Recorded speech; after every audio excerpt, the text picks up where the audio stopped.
Nandito tayo ngayon sa Mina Tunnel sa 13 Martires sa Bay Cabeza. Yan po yung likod ng eskwela. Dito po sa likod ng eskwelahan.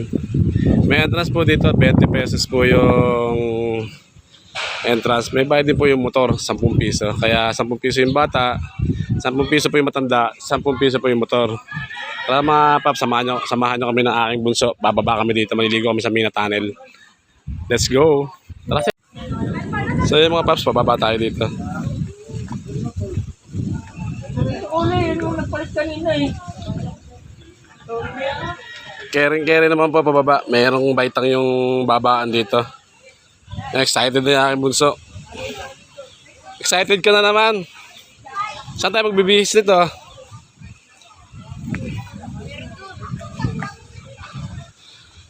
Sa mga kababayan, mga paps, nakapin naman po itong itong Mina Falls. Ilagay nyo na po sa inyong Google Waze ang Mina Falls, 13 Martires, dito sa May Cabeza, mga kababayan. Ulitin ko pa, 20 pesos po yung entrance ng matanda, 10 piso yung bata. Tapos may bayad po yung motor, 10 piso sa parking. Ito tayo sa baba.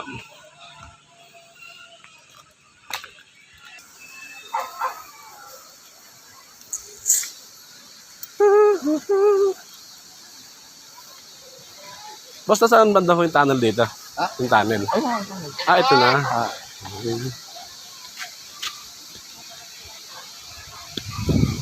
Ayan, may bababaw oh. Ayoko dyan. Napakababaw talaga. Pero na napakababaw. Kasi ayan, Ayan yung paliguan na yung matanda.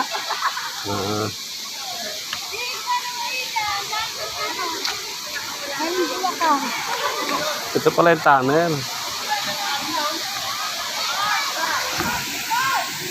Yun mga paps, ito na po yung yung tunnel. Ang lakas ng oh.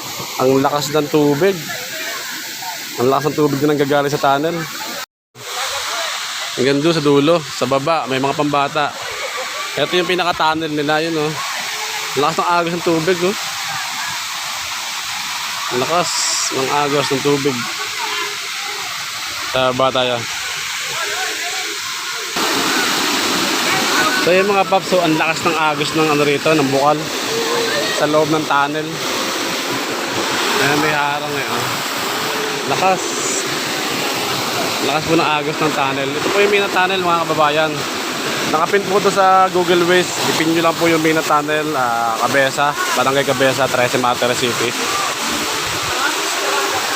Pasyal po kayo dito mga kababayan, mga paps. Maganda po dito. Talagang presko po yung tubig.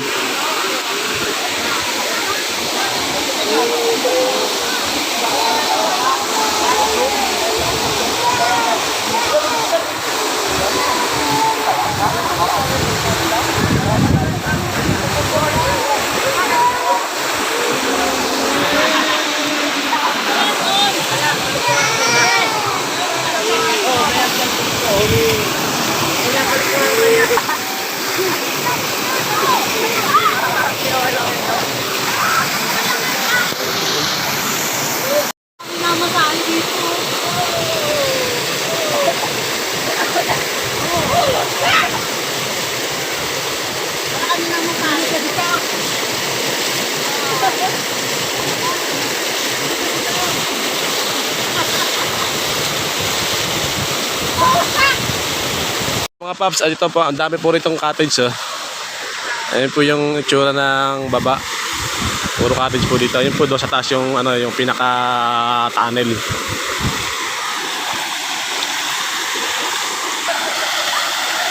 Buso ko nag-enjoy sa paglangoy oh. Sel!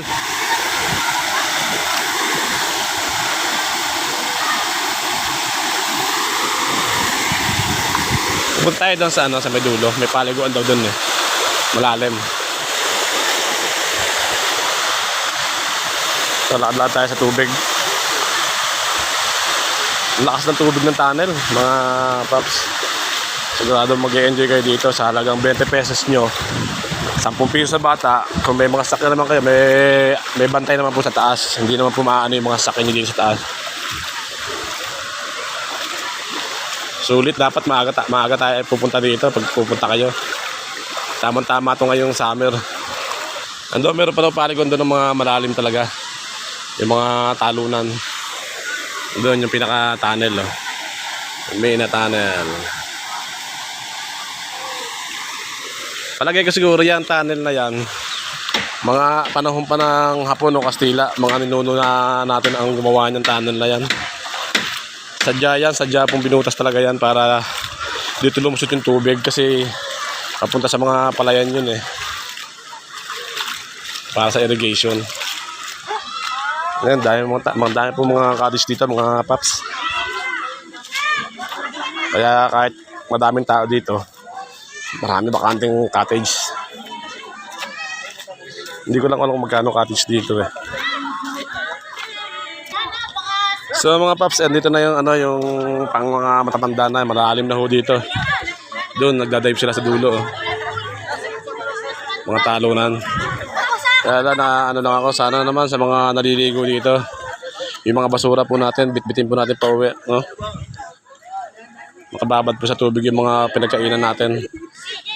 Ang daming basura. Pero nilinisin ito ng mga taga rito.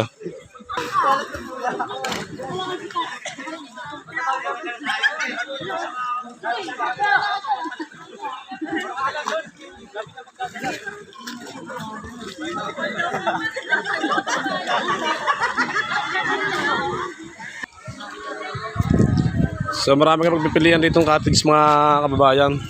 At tanong natin kung magkano ang cottage dito para malaman natin kung magkano yung kanilang mga cottage dito. Tanong tayo sa gumagawa. So yun mga paps, 350 raw sabi ni kuya yung mga cottage dito. Dapat maaga kayo pumunta para makapwesto kayo agad din sa baba. Meron pwesto naman sa taas kaya siyempre mas maganda dito na sa baba na po kayo. Para malapit na po kayo sa tubig. Doon akit baba pa kayo pagka sa taas kayo pumwesto eh. Tapos ito pa mga paps, para po ulit, ipin nyo lang po sa Google Waze ang Mina Tunnel Falls. Dito lang po yan sa Barangay Cabeza, 13 Martires, Cavite. Nakapin po yan mga kababayan, 20 pesos po yung matanda, 10 piso po yung bata. Tapos yung motor po, may bayad din po, 10 piso sa parking. Dito naman po, 350 yung kanilang cottage. Alas 8 ng umaga yata, bukas hanggang alas 6 ng gabi. Wala akong overnight dito. Walang ilaw dito eh. Kaya mga paps, yung bunso ko nag-enjoy pa doon sa ano. Ayun oh. Nag-enjoy pa siya. Pasya lang kayo dito mga paps. Ang masasabi sa inyo, napakaganda po ng lugar. Ayun, nanggagaling po sa butas ng tunnel yung tubig oh. Tagos daw po yan sa Indang, Cavite. Sabi ni kuya, Indang daw po ang ano niya, sa Indang daw po nanggagaling yung tubig na yan. Lakas ng tubig. Mga paps, ulit tayo sa butas, sa mismong butas ng Mina Tunnel.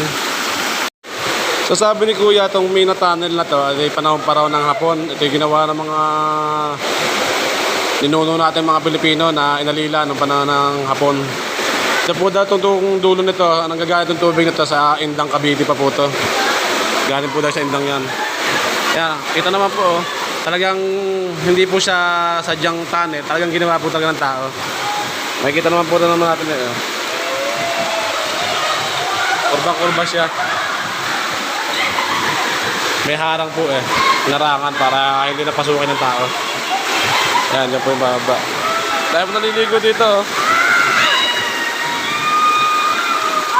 Lakas ng tubig. Mga paps, uwi na tayo.